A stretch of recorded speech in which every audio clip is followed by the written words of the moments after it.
Selamat bertemu saudara dalam kasih Tuhan Yesus. Biarlah kasih Tuhan membawa kita lebih lagi untuk dekat kepada Dia. Hari ini kita bertemu sekian kalinya. Sebelum saya berdoa, ada yang mungkin saudara yang sedang sakit, saudara pegang sakit saudara. Ada yang punya masalah, saudara pegang dada saudara.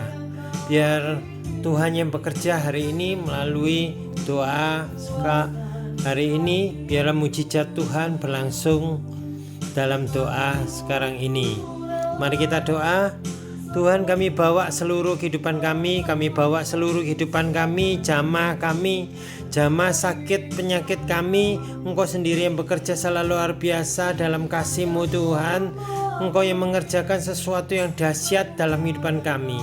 Sakit penyakit masalah kami Tuhan, kami bawa seluruhnya Tuhan. Kami punya Allah yang luar biasa, kami punya Allah yang dahsyat, Allah yang sanggup melakukan segala perkara yang tak mungkin kami tahu ya Bapa, yang mustahil, yang tidak mungkin bisa terjadi. Hari ini Tuhan mengerjakannya. Terpujilah nama-Mu. Haleluya. Amin.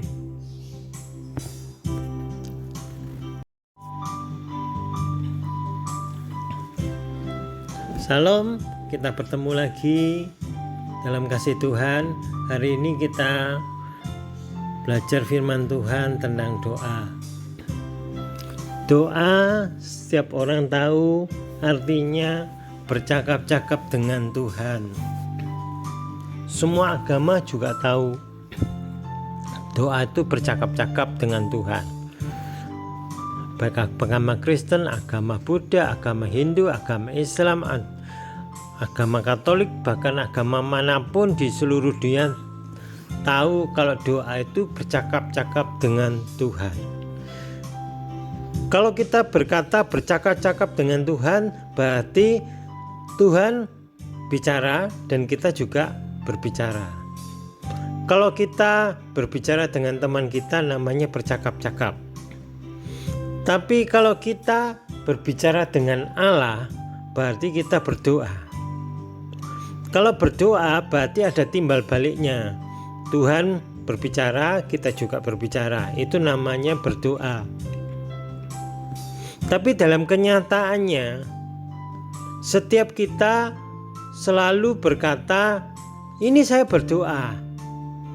Cara doa mereka berkata-kata tanpa Tuhan ikut berbicara. Kalau kita berkata-kata tanpa Tuhan ikut berbicara, namanya bukan doa, itu namanya laporan. Tapi kalau kita berbicara, Tuhan juga ikut berbicara, itu namanya bercakap-cakap. Mungkin saudara berkata, saya kan saya bukan pendeta, saya bukan hamba Tuhan. Waktu saya untuk bekerja untuk apa? Bagaimana bisa dengar suara Tuhan? Suara Tuhan tidak ada hubungannya dengan seorang hamba Tuhan, tidak ada hubungannya dengan seorang nabi, atau tidak ada hubungannya dengan yang berkata saya orang yang melayani Tuhan di gereja. Pokoknya yang namanya anak atau murid pasti bisa mendengar suara bapaknya, atau murid bisa mendengar suara gurunya. Kalau demikian, bagaimana kita bisa tahu itu suara Tuhan dan bukan suara Tuhan? Dari kepekaan kita. Kalau saya beri contoh, suami istri setiap hari bertemu, suatu kali suaminya telepon kepada istrinya, posisinya suara dia sedang pilek, dia telepon melalui HP-nya, istrinya tetap bisa tahu itu suaminya. Kenapa? Karena hubungan dekat. Bagaimana kita bisa tahu itu suara Tuhan dengan tidak? Itu dari hubungan dekat kita kepada Allah. Terus bagaimana kita bisa peka mendengar suara Tuhan? Itu ada di dalam Yesaya 50 ayat 4. Ini rahasia yang Tuhan berikan pada kita semua. Di dalam Yesaya 50 ayat 4, Tuhan dikatakan, Tuhan Allah telah memberikan kepadaku lidah seorang murid, supaya dengan perkataan aku dapat memberi semangat baru kepada orang yang letih lesu. Setiap pagi ia mempertajam pendengaranku untuk mendengar seperti seorang murid. Saya ulangi lagi, Tuhan Allah telah memberikan kepadaku lidah seorang murid. Tuhan memberikan lidah seorang murid. Berarti seorang murid tahu pasti punya guru. Gurunya di Alkitab dikatakan Tuhan Allah. Kalau di Perjanjian Baru biasanya kita mengenal namanya Tuhan Yesus. Tuhan Yesus itu sebagai guru atau rabi, dan kita itu adalah muridnya. Tuhan memberi kita lidah seorang murid.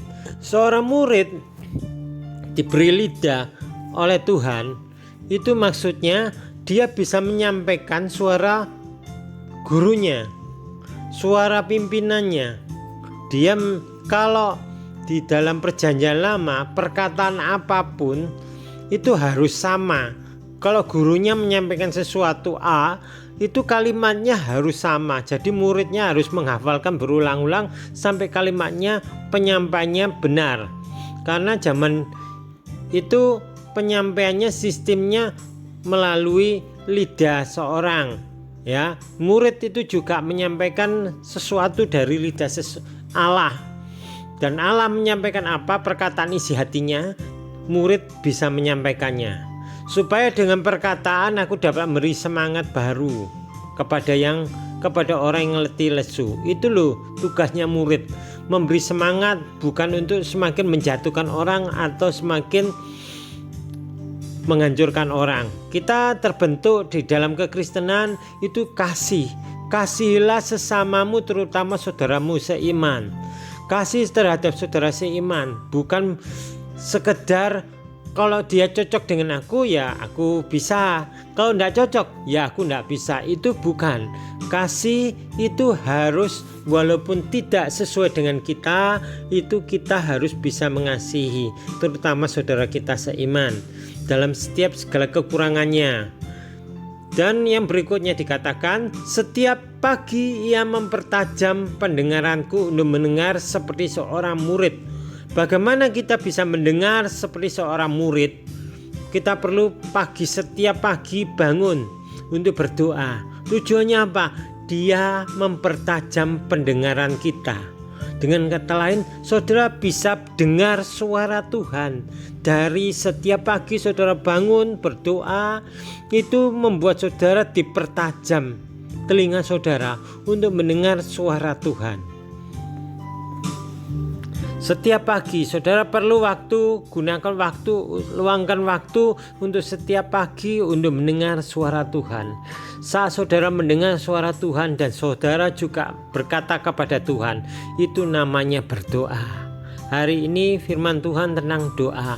Biarlah melalui firman ini tentang doa kita semakin dikuatkan dan kita bisa mempertajam pendengaran kita untuk peka ini suara Tuhan dan bukan. Pertajamkan saudara setiap pagi, bangunlah setiap pagi. Saudara akan melihat. Dan ayat 5 dikatakan, Tuhan Allah telah membuka telingaku dan aku tidak memberontak, tidak berpaling ke belakang. Dengan kata lain, Tuhan telah membuka telinga saudara sehingga saudara bisa peka, ini suara Tuhan. Doa itu bercakap-cakap dengan Allah.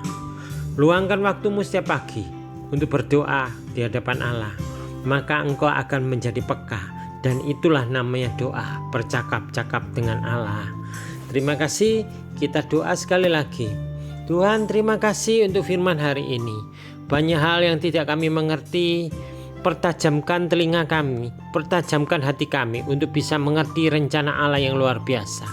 Terpujilah namamu, haleluya, amin.